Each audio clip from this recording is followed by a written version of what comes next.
नमस्कार दोस्तों, स्वागत है आपका गुरुकुल के ऑनलाइन प्लेटफॉर्म पर।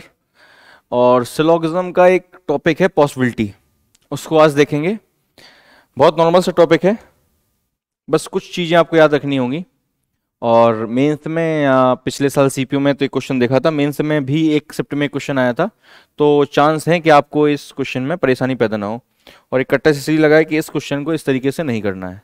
बेसिक छोटा सा एक फंडा है बड़े आसानी से आप इस क्वेश्चन को कर लेंगे। ये जो चीज लिखी हुई है, क्या लिखा है देखने में अजीब सा, क्या लिखा हुआ है? ये कुछ नहीं लिखा हुआ है, पहले आप समझिए इसको, समझिए आप इसको तो समझ में आएगा। बस आपको याद करना है, जब नो हो तो कोई पॉसिबिलिटी नहीं, जब सम का बने, ये क्या है, ये डेफिनेट कंक्लूजन है। जब डेफिनेट कंक्लूजन नो का बने तो कोई पॉसिबिलिटी नहीं होगी। जब डेफिनेट कंक्लूजन सम का बने तो all, some not, all reverse, some not reverse, इनकी पॉसिबिलिटी होगी। जब सम नॉट बने तो all reverse, some not reverse, some और नो, और सम रिवर्स और नो रिवर्स, इनकी बनेगी। ऑल की क्या होगी, ऑल रिवर्स और सम नॉट रिवर्स। क्या याद करना होगा? जी, बस सिर्फ इतना ही याद करना है। कैसे याद होगा? प्रैक्टिस से। रटने की कोशिश करोगे तो शायद याद ना हो। इनकी जरूरत नहीं पड़ेगी, खासकर एसएससी में। 80 से 90% बता रहा हूं। बहुत बेसिक चीजें मैं एक या दो बताऊंगा, उनमें से ही आपके आ जाएंगे। क्लियर है? अगली चीज समझो, नो कंक्लूजन की सारी पॉसिबिलिटी सही होती हैं। क्या कहने का मतलब है? नो कंक्लूजन मतलब अनसर्टेन। एक मिनट देखिए, क्या कह रहा है? नो कंक्लूजन की सारी पॉसिबिलिटी सही होती है मतलब अनसर्टेन केस। जिन्होंने 150 से पढ़ा हुआ है उन्हें पता है, अगर मैं लिख दूं सम, दिख रहा है, ये लो चलने दो, some books are pen, some pen are dots. Clear है? ये स्टेटमेंट है। अगर ये स्टेटमेंट है और मैं आपसे कहता हूं कि पेन पेन को यहां 50 मिला है और यहां भी 50 मिला है, इसका मतलब ये केस हो गया अनसर्टेन। अनसर्टेन केस में कोई भी कंक्लूजन नहीं बनता है, कोई भी डेफिनेट कंक्लूजन, अगर मैं सही भाषा का प्रयोग करूं, कोई भी डेफिनेट कंक्लूजन नहीं बनेगा। किस किस का? कॉमन के अलावा। अगर मैं बोलूं कि सम बुक्स आर डॉट्स, तो ये गलत हो जाएगा, ये गलत हो जाएगा। तो मैंने यही बोला है कि अनसर्टेन केस में सारी पॉसिबिलिटी सही होती हैं। कहने का मतलब क्या है? अगर इसी सेंटेंस में मैं पॉसिबिलिटी लगा दे रहा हूं, ये सही हो जाएगी। इन दोनों में बुक और डॉट की सारी पॉसिबिलिटी सही होंगी। कैसे? कुछ भी लिख दूं मैं, all book are pen possible, all book are pen, pen बोल रहा हूं, डॉट, डॉट पॉसिबल, बिल्कुल। Some book are not dot possible, बिल्कुल। ये वाली बात समझ में आई? फिर से एक बार देखो, uncertain case, no conclusion case, no conclusion case को ही अनसर्टेन केस बोलते हैं। तो अनसर्टेन केस में कॉमन के अलावा जो वर्ड बचते हैं उनकी सारी पॉसिबिलिटी सही हो जाती हैं। एक केस और बचा है इसमें, no, no book is pen possible, बिल्कुल सही, डॉट पॉसिबल। ठीक है, ये वाली चीज समझ में आई? पहली चीज समझ में आई कि नो कंक्लूजन की सारी पॉसिबिलिटी सही कैसे होती हैं। नो कंक्लूजन के कितने केस होते हैं पहले ये देखो। नो कंक्लूजन का एक केस और होता है, कौन सा? कौन सा केस होता है? एक केस हो गया आपका कॉमन, कॉमन वर्ड को कितने मिले, 50-50। और दूसरा नो कंक्लूजन केस होता है कि दोनों स्टेटमेंट कैसे हो, निगेटिव हो। ये भी होता है, ये भी अनसर्टेन केस होता है। कैसे? देखो, some book are not pen, no pen are dot. Pen pen common है, बुक और डॉट, ये केस भी अनसर्टेन हो गया, नो कंक्लूजन केस हो गया, अनसर्टेन केस हो गया। तो कॉमन वर्ड पीपी के अलावा बी और डी की सारी पॉसिबिलिटी सही हो जाएंगी, सारी पॉसिबिलिटी सही हो जाएंगी। क्लियर है वाली बात? ठीक है ना? आगे चलते हैं, आगे चलो भाई, रुक जाओ एक मिनट रुक जाओ। डेफिनेट कंक्लूजन कभी भी पॉसिबिलिटी नहीं होगी। कैसे? देखिए लिखा हुआ है आपका सम ए आर बी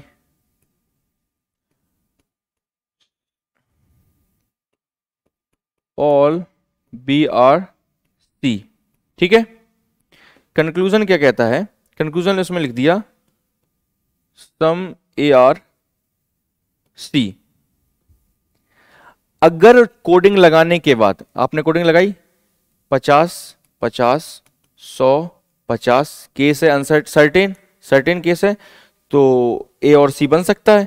ए और सी कैसे? 50 वाला बन रहा है, क्योंकि 50 50 मिला तो 50 वाला ही बनेगा, 50 वाला बना है, सही है। अगर मेरा कोडिंग लगाने के बाद सही है तो कौन सा कंक्लूजन है? Definite conclusion. तो डेफिनेट कंक्लूजन में अगर मैं पॉसिबिलिटी वर्ड लगा देता हूं तो वो कभी भी सही नहीं हो सकता। जैसे इसी में लिख दूं मैं सम ए आर सी पॉसिबल, तो ये हो जाएगा गलत। क्लियर है? जैसे इस वाले को बनाता हूं मैं, some B are A, some B are A, तो सम बी आर ए इससे एकदम सही निकल रहा है, एकदम सही निकल रहा है। तो अगर मैं लिख दूं some B are A is possible, तो ये गलत हो जाएगा। ठीक है ये वाली बात? क्लियर है? समझ में आई? डेफिनेट कंक्लूजन कभी भी पॉसिबिलिटी नहीं होती। एक और एग्जांपल के तौर पे समझो क्या कहना चाह रहा हूं मैं।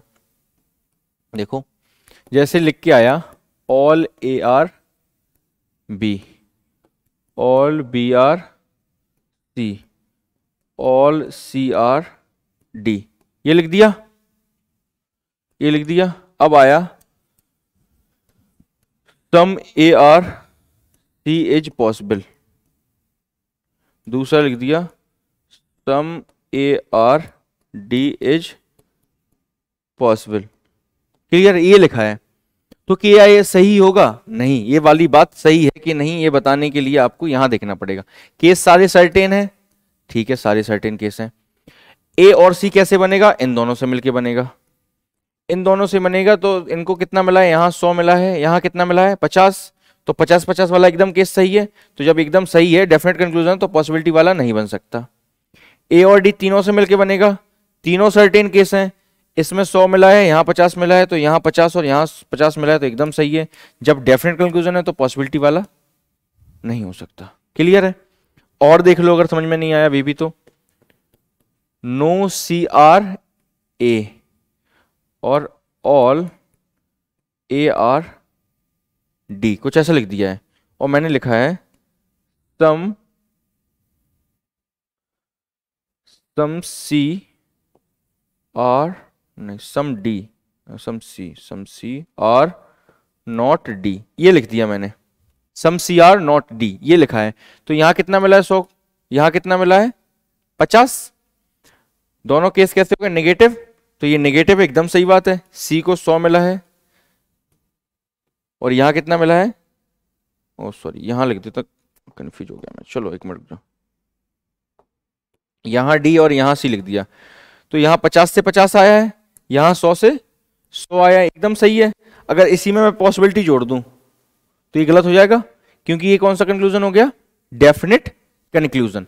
तो ये वाली जो बात पीछे मैंने लिखी है, डेफिनेट कंक्लूजन कभी भी पॉसिबिलिटी नहीं होंगे। ये वाली बात समझ में आई? अब चलते हैं अपने मेन मुद्दे पर, मुख्य मुद्दे पर चलेंगे और एक क्वेश्चन बताएंगे। उसके बाद आपको प्रैक्टिस करिए, क्योंकि आपके पास अपनी बुक तो होगी ही, उसमें खूब सारे प्रश्न हैं। समझिए, आराम समझिए क्या कह रहा हूं मैं। इस बात को बस एक लास्ट क्वेश्चन के साथ खत्म करेंगे। क्या क्या है, क्या क्या लिखा हुआ है? एनिमल और प्लांट, समझिए। एनिमल और प्लांट, सिर्फ पहले की बात करूंगा मैं, सिर्फ पहले की, ठीक है। एनिमल और प्लांट, एनिमल और प्लांट का कंक्लूजन आप कैसे बनाएंगे? एनिमल और प्लांट का कंक्लूजन सिर्फ यहां से बन जाएगा, ठीक है, बात सही है। मुझे इस वाले की जरूरत नहीं है, इस वाले की कोई जरूरत नहीं है ना, सिर्फ मैं पहले से बना सकता हूं सम। अगर मैं पहले से बना सकता हूं तो ये दोनों किस, इसमें क्या कौन सी कोडिंग लगेगी, सम वाली। सम वाले में कौन कौन सी पॉसिबिलिटी होती है ये देखना पड़ेगा। सम वाले में कौन कौन सी कोडिंग होती है, all, some not, all reverse, some not reverse. All, some not, और रिवर्स और सम नॉट रिवर्स, ये वाली कोडिंग होती है भाई, ये वाली कोडिंग होती है। तो देखो सम की ऑल और ऑल रिवर्स दोनों होती हैं। ये सब्जेक्ट है, ये ऑब्जेक्ट है। यहां ऑब्जेक्ट को क्या बना दिया, सब्जेक्ट, और सब्जेक्ट को क्या बना दिया, ऑब्जेक्ट। मतलब ऑल को क्या कर दिया, रिवर्स, ऑल को क्या कर दिया, रिवर्स। सम की क्या पॉसिबिलिटी बताई मैंने, ऑल और ऑल रिवर्स दोनों होंगी। तो इसने ऑल तो लिखा है और वही सब्जेक्ट ऑब्जेक्ट यूज करे हैं, बस उन्हें बदल दिया आपस में, ठीक है। तो समझ में आया कि ऑल रिवर्स वाले तरीके से ये एकदम सही हो गया। अगर मैं ये भी लिख दूं कि all plants being animal is possible, तो ये भी बात सही होगी, क्योंकि सम की ऑल की पॉसिबिलिटी भी सही होती है। अगर मैं क्या लिख दूं, some plants are not animal is possible, तो ये भी एकदम सही बात हो जाएगी, क्योंकि सम की सम नॉट की भी पॉसिबिलिटी सही होती है। तो आपको समझ में आया वो कोडिंग क्यों काम में आने वाली है, समझ में आ गया। तो मैं अगला देखता हूं, ये वाली बात हटा देता हूं क्योंकि बहुत सिंपल सी बात है, ज्यादा बड़ी बात तो है नहीं। आगे देखिए क्या कह रहा हूं, ये क्या है, प्लांट है, ये क्या है, ट्रीज है। प्लांट और ट्रीज दोनों से मिलके बनेंगे, दोनों से मिलके बनेंगे, दोनों से मिलके बनेंगे तो प्लांट को कितना मिलेगा, 50, और ट्रीज को कितना मिलेगा, 50। केस क्या है, सर्टेन, सर्टेन केस है। अगर मैं प्लांट और ट्रीज से डेफिनेट कंक्लूजन बनाऊं, समझना, प्लांट और ट्रीज से डेफिनेट कंक्लूजन बनाऊं तो मुझे प्लांट और ट्रीज को 50 और 50 देने हैं, 50 और 50 देने हैं। और मुझे करना क्या यूज है, पॉजिटिव, पॉजिटिव भी हो, कोडिंग 50-50 हो, वो किस में होगा, सम में, वो सम में होगा। सम ट्रीज आर प्लांट या सम प्लांट आर ट्रीज, यही मेरा डेफिनेट कंक्लूजन बनेगा। इसी डेफिनेट कंक्लूजन से मैं पॉसिबिलिटी निकालूंगा। तो सम की कौन कौन सी पॉसिबिलिटी होती हैं, ऑल, ऑल रिवर्स, तो ये ऑल वाली पॉसिबिलिटी है, देखो ये ऑल रिवर्स वाली पॉसिबिलिटी है। अगर मैं इससे कंपेयर करूंगा तो ऑल रिवर्स वाली पॉसिबिलिटी है, और इससे कंपेयर करूंगा तो ऑल वाली पॉसिबिलिटी है। क्या ये वाली बात समझ में आई?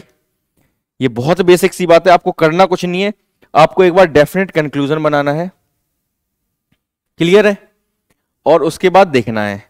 एक क्वेश्चन है हमारे पास, कहां पर है, कौन सा था,